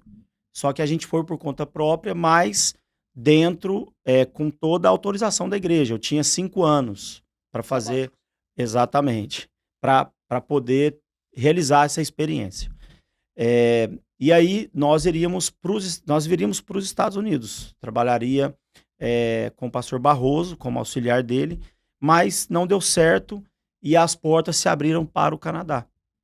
E aí tomamos a decisão, organizamos tudo, né? E em 2 meses a gente preparou tudo, né? E como a minha esposa e meus filhos são dessa vibe também, né? Topam tudo e... O vento tocou, não, levou. mas na hora, eles aceitaram na hora. Fomos para o Canadá e ali nós ficamos, Valdir, por 3 anos, né? 3 anos, mas o plano era ficar 5 anos. Mas eu já vou contar por que nós voltamos com 3 anos. E ali no Canadá, eu confesso para você que, como eu não tinha morado num país que não fosse o meu, eu imaginava muita coisa diferente do que realmente foi no Canadá. No Canadá, nós passamos por muitas lutas, muitas provas, porque eu recebia ajudas da igreja, eu cuidava de 2 projetos. Um de uma igreja de portugueses, né, que era um grupo que tinha que revigorar ele, e depois em Oshawa, que foi um projeto numa igreja somente de fala, somente o inglês, né, que é como idioma, e tinha ali vários que falavam português e espanhol, e não tinha projeto missionário para eles, então nós fundamos uma igreja. Hoje existe uma igreja, saiu do núcleo dessa igreja. Dentro do distrito. Exato, dentro do distrito ali. Mas nós não tínhamos um plano como é o plano, né, igual do pastor Crislen, de um chamado full-time, né? Eu era part-time. Então eu fazia vários outros trabalhos, né, lá, como diz o brasileiro, né, só não rodei bolsinha lá, o resto eu fiz tudo lá. Tudo. Falando nisso aí, o que você fez lá que te tirou da tua zona de conforto? Cara, o que me tirou da zona de conforto foi trabalhar na construção. Construção? Ali foi... Que é carpintaria? Eu trabalhei com eu trabalhei em vários trabalhos, né? Piso e tal, mas drywall foi ali, meu amigo. Ali o filho chora, mas exatamente. Cada prego que eu pregava ali não era tinha orelhão lá, hein? Não tinha, graças a Deus. Era com muita raiva que eu batia aqueles pregos ali, viu? Mas ali, Valdir, foi assim, revigorou as nossas energias, as nossas forças.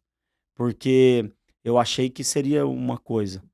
E eu jamais achei que passaria por tantas dificuldades, porque o custo de vida era muito alto, a entrada que a gente tinha da igreja era 2.000 e pouco, mas o custo de vida era US$ 6.000 para manter 3 filhos estudando, pagando, né? Porque a gente tinha que pagar. E ali então eu, nós trabalhamos com drywall, piso, insulation. Aí fora da construção eu trabalhei com jardinagem. Trabalhei também, né? Só que eu tive que sair porque eu sou muito aventureiro, né? Eu fazia o window cleaner, que é aquele limpar a janela em prédios gigantescos de 80, 100 andares do lado de fora, fazendo rapel. E quando você tá lá em cima, você tem que fazer o safety, arrumar tudo ali, né? E por 2 vezes um amigo meu gritou e pediu para olhar para trás. Quando eu olhei para trás, era 1 metro que tava ali do precipício, porque eu não, entendeu? Era muito distraído assim. E aí, quando eu contei para minha esposa, ela pegou. E eu tava gostando mesmo, sendo pesado, né? Porque não é fácil também. Às vezes já tava chegando o período de neve, a mão congelava, né? Aquele contexto bem complicado. Também trabalhamos, eu e a minha esposa, o meu filho, o do meio, né? Que o menino meu era o mais novo, era muito pequenininho. E a menina a gente não levava. Então, o meu menino ele tinha uns 13, 14 anos. Então, nós três, ele e a minha esposa, limpávamos neve também e ajudava demais, Valdir. Porque lá no Canadá neva mais do que aqui na nossa região. Começa mais cedo também. Começa mais cedo. Lá agora já tá mais frio que aqui. Ah. E nós tínhamos ali 20, 22 casas que nós começávamos limpar. Então, começava normalmente 11 da noite, né? Às vezes mudava o horário, porque depende do horário que cai a neve. Mas ia até meio-dia do outro dia, entendeu? E às vezes dava storm de neve, aquele 1,5 metro na pá. E neve eu gosto de ver só pela janela.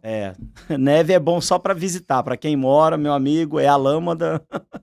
E essa experiência toda no Canadá te ensinou alguma coisa a mais sobre fé e perseverança? Nossa, Valdir, essa pergunta aí eu vou dizer para você que ela é a que mexe mais comigo.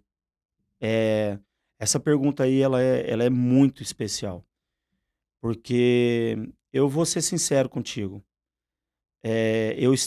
Quando eu estava no Espírito Santo, que foi antes de ir para o Canadá, no trabalho, para as pessoas estava bem, mas interiormente eu não estava bem.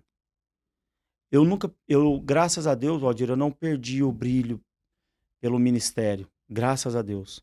Mas eu tomei tanta pancada já na vida que eu não estava mais, sabe aquela chama, aquele primeiro amor, quando eu me formei, peguei o canudo na mão.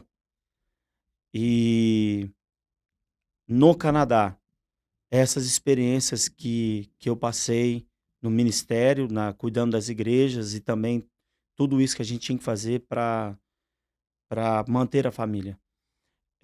O Canadá,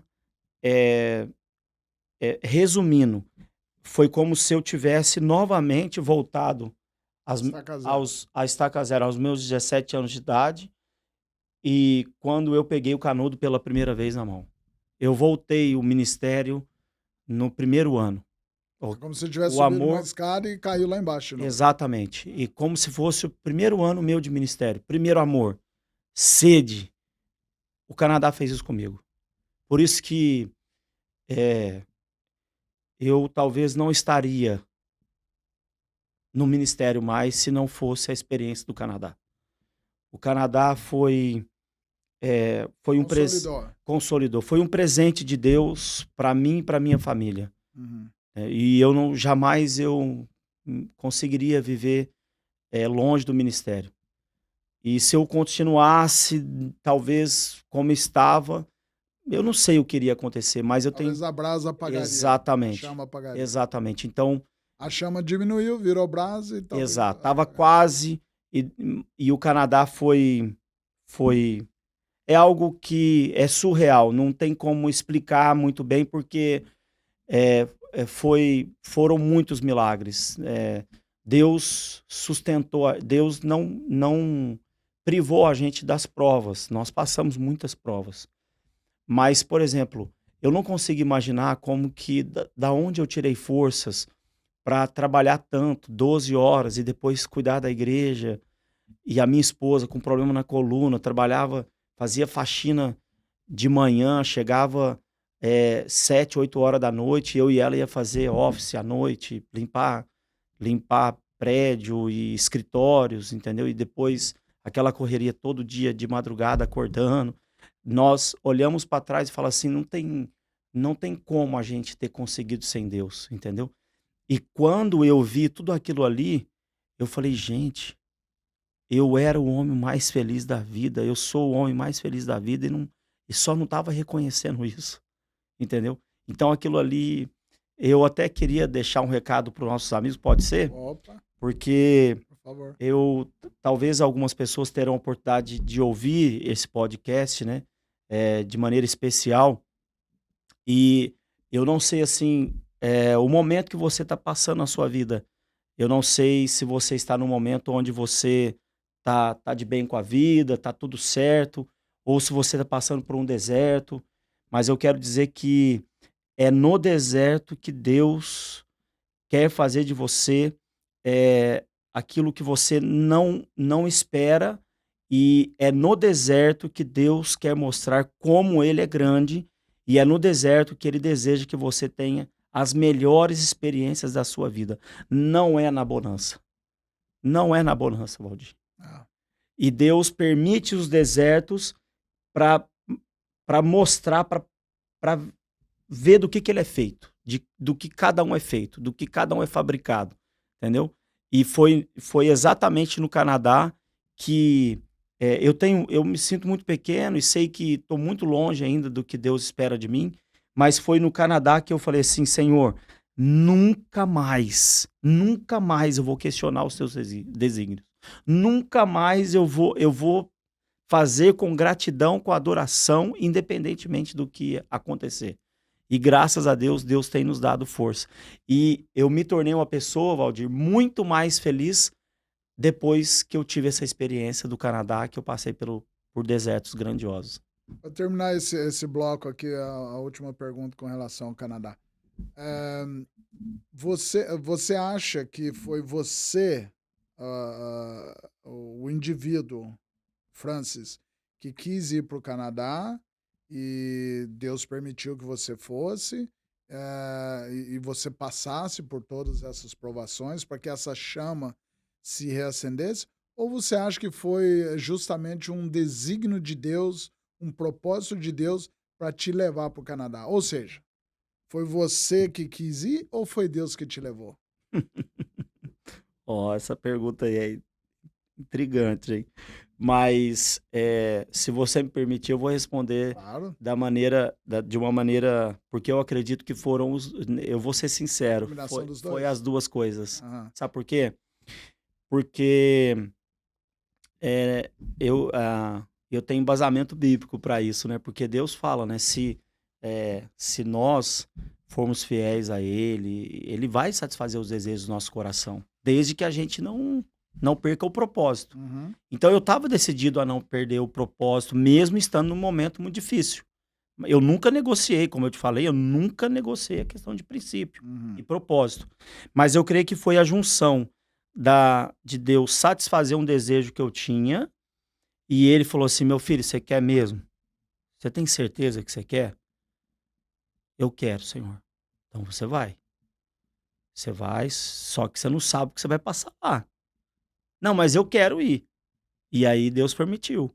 Só que ao mesmo tempo eu tenho certeza que era o propósito de Deus, porque várias coisas que aconteceram lá, que não dá tempo de contar, eu tinha convicção de que Deus estava no controle. Eu não tinha como ter dúvida de que era a mão de Deus. Eu não tinha condições, eu e minha esposa, não tínhamos condições de suportar tudo. Foi por Deus.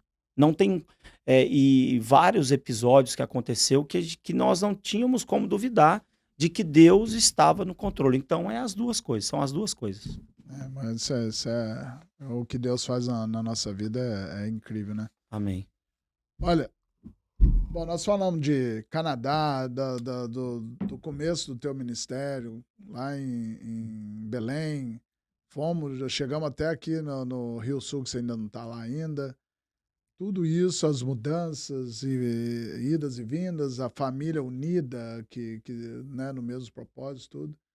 Isso aí tudo, né, a gente que está ouvindo, né, você falar, tem muita coisa que passa pela nossa cabeça, né? Tem gente que fala assim, eu tinha esse mesmo propósito, eu tinha esse mesmo desejo, mas não tem como, é impossível para mim, não me acho capaz de fazer isso. Mas o interessante é que Deus, é, ele nos capacita a fazer coisas que não importa onde você está.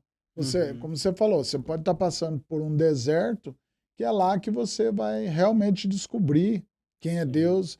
É lá que você vai ter a claridade, né, a tua visão tão clara, né, de ver as Uhum. coisas de Deus, porque se você, né, quando a gente fala em deserto, né, uma cena metafórica aqui, né? Um deserto, você olha para lá e para cá, areia, areia, você não vê nada mais além de areia. Verdade. Então, além da areia, Deus vai se manifestar. Você fala assim, nossa, mas né? Eu, por mim, eu nem sairia daqui, mas Deus me tirou daqui. Né? Uhum.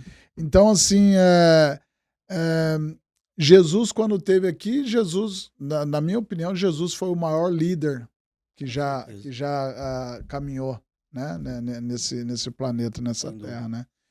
E assim, com relação à liderança, para você, porque hoje você é um líder, onde você está sempre na posição de liderança, que é um atributo de um pastor. Um pastor é Uhum. um líder. É um líder. Né? O que você vê como a característica de um bom líder? Uhum. O que é um bom líder para você? Isso. Pergunta bem interessante também, né?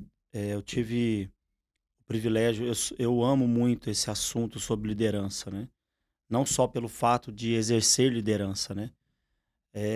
Deus me deu o privilégio de fazer um mestrado na Argentina na área de liderança, né? Hum. Tal é o sentimento que eu tenho sobre esse assunto, né? Mas, Valdir, é, primeiramente, nós precisamos entender que liderança não é um cargo. Você ter um cargo de liderança não te torna um líder. O que vai fazer com que você exerça realmente a liderança são suas ações. Então, as ações, ela vai determinar se você está sendo um líder ou não. Então, tem muitas situações que talvez a pessoa não compreendeu isso, né? Porque, eu estou no poder, então eu sou um líder. E ali, né, isso não. E as atitudes não condiz com aquilo ali, né? Então, primeiramente, liderança não é um cargo, ok? Então, é preciso entender isso. E a liderança é uma responsabilidade muito grande, porque você vai arrastar multidões. Ou você vai arrastar para o bem ou para o mal. Não tem como você Vai ter uma vai consequência. ter uma consequência. Hum. Então, é uma responsabilidade muito grande, porque você conduz seguidores e eles vão seguir aquilo que você, né, está fazendo, seja para o bem, seja para o mal. Então, o líder ele precisa entender que eh, se ele tem que pensar bem antes de assumir uma responsabilidade de liderança. Pense bem, porque ou você lidera ou sai do caminho. Não, porque você exercer uma liderança eh, equivocada, uma liderança autocrata, uma liderança aonde não tem os princípios do reino de Deus, você você vai arrastar pessoas para onde não é o Pro caminho, precipício, o né? precipício. Ah. Então, eu digo o seguinte: você, quando você for exercer a liderança, você precisa buscar os princípios que Deus, que Jesus, porque Jesus foi o nosso maior exemplo. Qual que foi o exemplo de Jesus?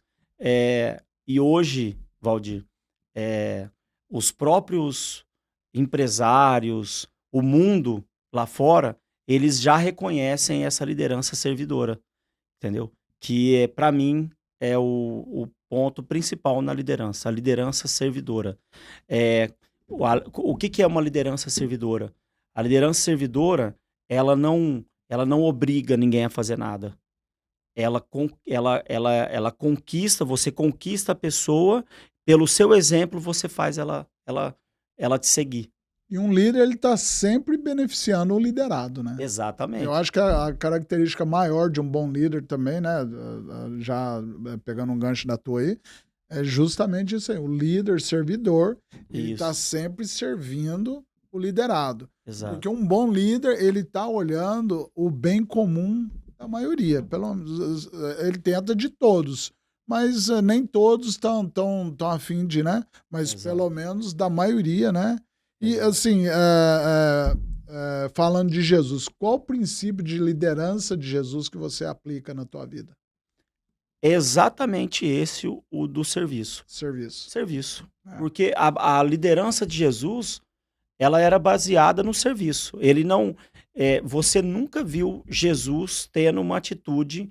Ele tinha ali o poder da liderança pela pessoa dele, mas ele nunca teve atitudes que não fosse o de serviço. Uhum. Eu sou fascinado pela liderança servidora.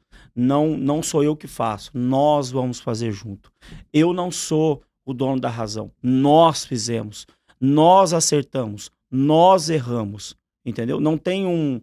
Então, a liderança servidora, ela está preocupada mais nas pessoas do que nela mesma, entendeu? Achei interessante você falar que ocupar um cargo de liderança não te torna líder. Não te torna. E isso é uma verdade muito grande mesmo, porque um líder, ele nem sempre... Um líder, ele pode estar aparentemente totalmente inerte ali no meio de todo mundo, Exato. Mas basta ele levantar a cabeça, ele já assumiu ali. Exato. E todo mundo já sabe quem é o líder. Exato. Né? Então, o líder ele não precisa gritar eu sou líder. O líder, ele é líder. Né? O líder que é líder de verdade, né? De verdade. De verdade. Nós não estamos falando em líder CLT, não. Exatamente. Então, o líder de verdade é aquele que vai arrastar multidões e pelo seu exemplo, ele mostra como fazer e de uma maneira totalmente sábia, ele conduz pessoas a um objetivo, sem ele... Porque seguinte, quando o líder, ou um pastor, por exemplo, que é um líder, né? Ele tem que falar assim, ó, quem decide aqui sou eu. Quem manda... Ele acabou de perder a liderança. Ele perdeu, já era. Ele perdeu totalmente o público. Perdeu a plateia, perdeu a reunião, entendeu? Então, é a maneira, é a postura dele de líder, né, entendeu? E alguns nascem já com um dom de liderança, né? E aí, se elas aprofundam nisso aí, elas vão crescendo cada vez mais. Outras pessoas, elas não nascem com isso, mas elas são preparadas e conseguem ter sucesso pela sua disponibilidade, pela sua humildade, pela sua sabedoria né? Então Deus vai sendo lapidado. Vai sendo lapidado e Deus pode usar qualquer um. Você tem algum mentor? Alguém, uma referência humana? Jesus é muito óbvio. Sim, lógico. Você tem algum mentor, alguma referência humana que te inspira na forma de liderar? Valdir, por mais que talvez algumas pessoas não achem que eu não vou ser sincero, porque pode dar margem para isso, mas eu vou falar, né? Porque Deus sabe que é verdadeiro o que eu vou falar aqui agora. Pastor Crisley, ele é o meu humano, ele é a minha referência maior de liderança, de um homem de Deus, cristão verdadeiro, puro, sincero, que faz por amor, que às vezes é mal compreendido por isso, mas ele não quebra. Ele continua no foco e Deus vai honrando e Deus vai. Então, eu tenho outras pessoas, mas eu não seria verdadeiro se eu não falasse que o pastor Crisley é o primeiro da lista, né? O meu pai... Me fala o segundo. O segundo é o meu pai. Que é o pai. Meu pai. Tá ficando difícil, né? Tá ficando difícil. Tá muito assim, muito em família. Não, mas eu vou ter um terceiro que um terceiro que não é da família, vai. Não é. O meu... um amigo, pastor Fabiano. Ele trabalhamos junto em publicações, né? E eu tenho muito admiração pela liderança dele. É uma liderança muito próxima, é uma liderança que você se sente à vontade para falar, que você pode ser você mesmo. Ele é fiel, ele é um homem de Deus, muito consagrado, entendeu? Então, ele seria uma pessoa que eu admiro como líder, pastor Fabiano Olha Andrade. pra tua câmera lá, que conselho você daria para um jovem que tá aí trilhando esse caminho de liderança hoje? Olha, para você que deseja entrar aí no mundo da liderança, né? Só fazendo parênteses que liderança, ela abrange várias áreas. Em alguma área da sua vida você vai ter que liderar. Talvez a si mesmo, mas você vai ter que se liderar. A autoliderança A é a autoliderança, mais difícil. né? Exatamente. Mas para você que deseja entrar no mundo da liderança, primeiro entenda que liderança, como nós falamos, não é um cargo. Não é porque você foi votado, nomeado, que você será um líder. A sua postura vai definir isso. Outra coisa, você como líder, decida florescer aonde você foi plantado. Se você tiver uma mente de que quando eu alcançar isso, eu vou exercer a liderança que eu desejo, você não vai conseguir chegar lá. Então, aonde você está plantado agora é aonde você vai liderar.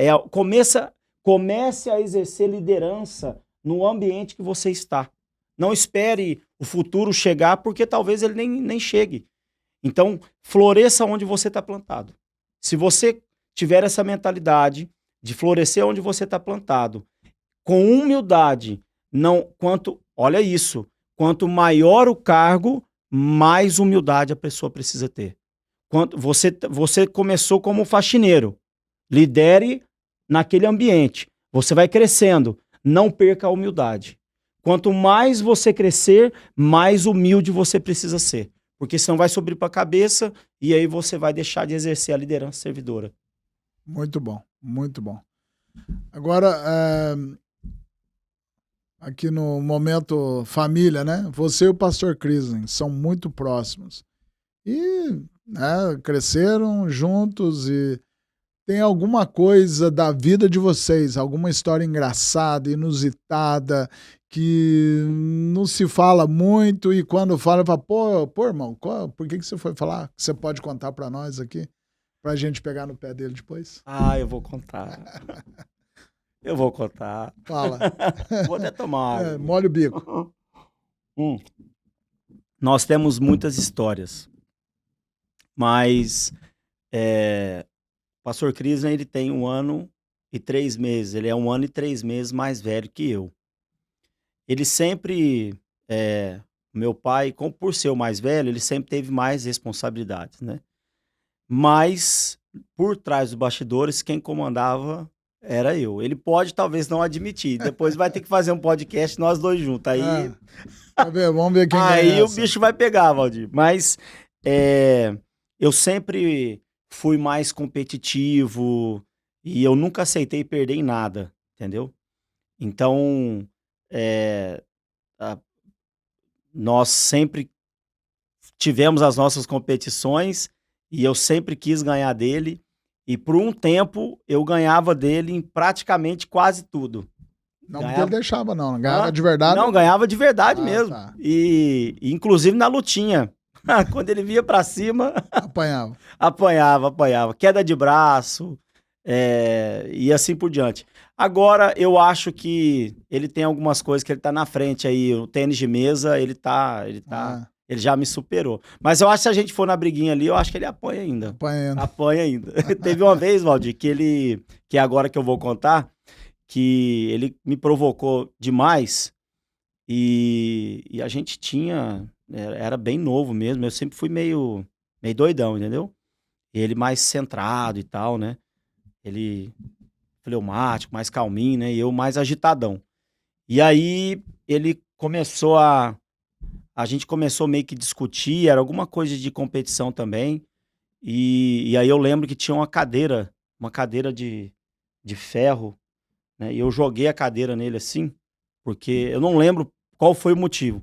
Eu só sei que a cadeira entrou na perna dele assim, até hoje ele tem as cicatrizes.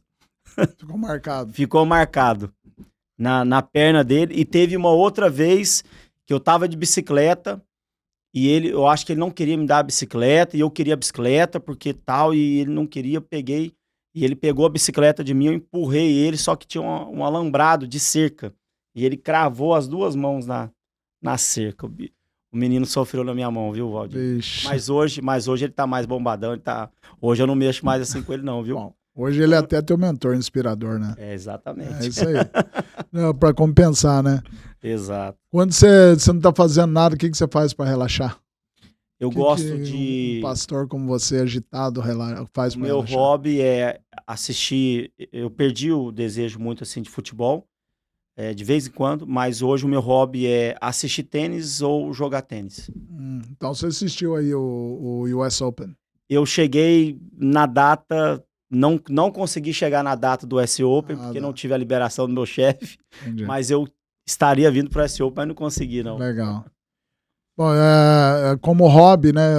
Você tem algum hobby que poucas pessoas fazem? Porque tem aqueles hobbies comuns. Sim. E tem aqueles hobbies, né? Tem gente que... eu tenho isso como hobby. Você tem algum hobby assim que a gente poderia falar, uau? Eu não vou falar que é leitura, porque seria mentira. A leitura para mim não é um hobby, é uma mesmo obrigação. que fosse, é muita gente. É muita gente, Alguma coisa... faz parte do meu trabalho, leitura e tudo mais. Mas é jogar tênis. Meu hobby é jogar tênis. Eu amo jogar tênis. Não tenho... Acho que eu não teria, assim, algo... Poucas pessoas fazem. Poucas pessoas fazem. Tá dentro. Encaixou. Se virou nos 30. É isso. Se você pudesse voltar no tempo e conversar com o Francis de 15, 20... Até 15, 20 anos atrás, o que você diria para ele? Eu falaria para ele...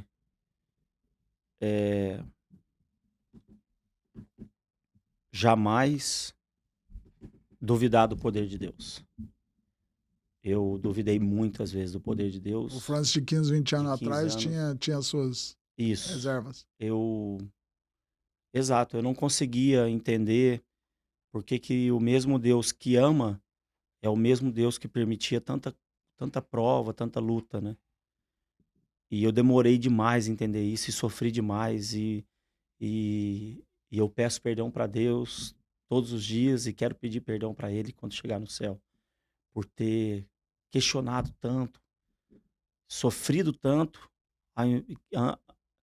sendo que eu deveria simplesmente entender que Ele está no controle, que Deus não falha, Ele não nos abandona. E muitas vezes eu me senti abandonado. E isso só aumentou meu sofrimento. Então, se eu pudesse voltar atrás, eu falaria para ele, meu filho, você vai passar, Francis, você vai passar muita coisa, mas não duvida do poder de Deus. Mesmo porque a nossa tendência é focar no problema, né? O problema focar na situação, na circunstância. Mas a gente não tem a dificuldade de ver e entender que para cada problema, porque nenhum problema é duradouro.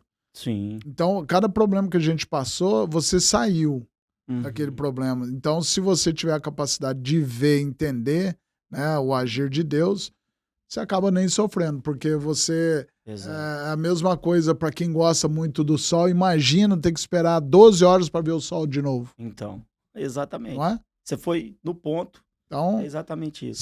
Se eu não sou uma pessoa que gosta da noite, eu gosto puramente do sol, metade da minha vida é tortura, esperando o sol nascer. Exatamente. Mas é certeza que amanhã que ele virá. E ele tá ali. Exato. Né? É isso aí. Vamos lá. Qual foi o livro que mais impactou a sua vida, em uma palavra? Eu vou falar o Desejar de Todas as Nações, porque ali eu vi a cruz de Cristo, o amor de Deus. Uma palavra que define a liderança. Serviço. Serviço. Futebol ou vôlei? Futebol. Futebol. Se pudesse viver em qualquer cidade do mundo, qual seria? Vila Velha, Espírito Santo. Vila Velha? É. Uau. Já morou lá? Já tenho vontade de voltar pra lá. Voltar para lá. Lá seria a tua fixação lá. Sim. O que é inegociável para você e sua família? Salvação. Inegociável. Um personagem bíblico que te inspira? Paulo. Paulo. Paulo é o cara, né? Vixe. Um esporte que você nunca deixaria de praticar? Tênis. Tênis. Então você Eu gosto mesmo. é o tenista mesmo. Bom, pra gente encerrar, né? Se você pudesse deixar uma mensagem, né, para todo mundo, para o mundo inteiro, né, que tá te vendo aí, qual seria essa mensagem? Se você pudesse, inspiradora, o que tá no teu coração? Ok. Então, eu acredito que se as pessoas que ouvir esse podcast, que elas reflitam que vale a pena você tomar as decisões corretas na vida. Vale a pena você escolher Jesus. Vale a pena você escolher fazer a vontade de Deus. Eu não consigo me imaginar, Valdir, fora dos caminhos de Deus. Eu não consigo, para mim a vida não tem sentido nenhum se não fosse o sacrifício de Jesus na cruz, se não fosse o plano de salvação, se eu não soubesse que Jesus voltará, que isso tudo vai acabar, eu seria o homem mais infeliz do mundo. Então, o que eu posso deixar de recado aqui para terminar reflita na sua vida em como você, o que você tem como propósito na sua vida, aonde você quer chegar. Isso vai te levar para um lugar realmente que vale a pena? Será que as escolhas que você está tomando são escolhas duradouras que vai levar para a eternidade? Se não são, eu digo para você o seguinte: não importa o que você fez de escolha até aqui. Não importa os erros que você cometeu. Ah, mas eu já fui longe demais, eu já fiz tanta coisa errada. Deus não está preocupado com isso. Você precisa tomar uma decisão agora e, independentemente de como você está, não tem forças, não sabe como vai ser, decida, mesmo não sabendo, decida conhecer e fazer a vontade de Deus. Porque, independentemente de qualquer coisa, Deus vai te manter. E o leque vai se abrir e você vai enxergar coisas que você não estava enxergando. Porque Deus vai te dar clareza disso. Então, vale a pena seguir os passos de Jesus e vale a pena continuar no propósito que é a eternidade, porque sem a eternidade não tem nenhum sentido essa vida nossa. Amém, amém. Muito bom. Francis, muito obrigado. Eu acho que foi muito inspirador, foi muito... foi bom ouvir as histórias, como você chegou lá. Eu acho que assim, as pessoas, principalmente aquelas pessoas, né, que estão ali no caminho da liderança, pessoas que querem fazer teologia, querem ser pastores, né? Ouvir histórias, né? De que nem tudo na vida são flores, né? Exato. Então, mas com Deus, e que a gente foque mais naquilo que Deus faz na nossa vida, porque Exato. no final das contas, quando você, a cada dia, se você for computar o teu dia, o que aconteceu no teu dia, os perrengues que você passou e todos os livramentos que teve, o saldo tá sempre positivo. Sempre Exato. positivo. Exato. Porque se você, quanto mais, né, quanto mais você se diminui, mais Deus cresce na tua vida. Verdade. Né? Então, com essa mensagem, eu gostaria de encerrar, agradecer a tua presença aqui. Eu que agradeço a oportunidade. E espero tê-lo mais vezes aqui e desejo tudo de bom aí na tua nova empreitada na Rio Sul e que Deus possa abençoar muito o teu ministério lá e fazer grandes coisas lá. Amém. Muito obrigado, Valdir. E muito obrigado aí, telespectadores, e também por poder fazer parte aí do Além do Script. Isso aí. Sucesso total. E com isso a gente se encerra. Eu peço que, se você gostou, se inscreva no canal, dá lá o joinha e compartilha com quem você gosta. Obrigado.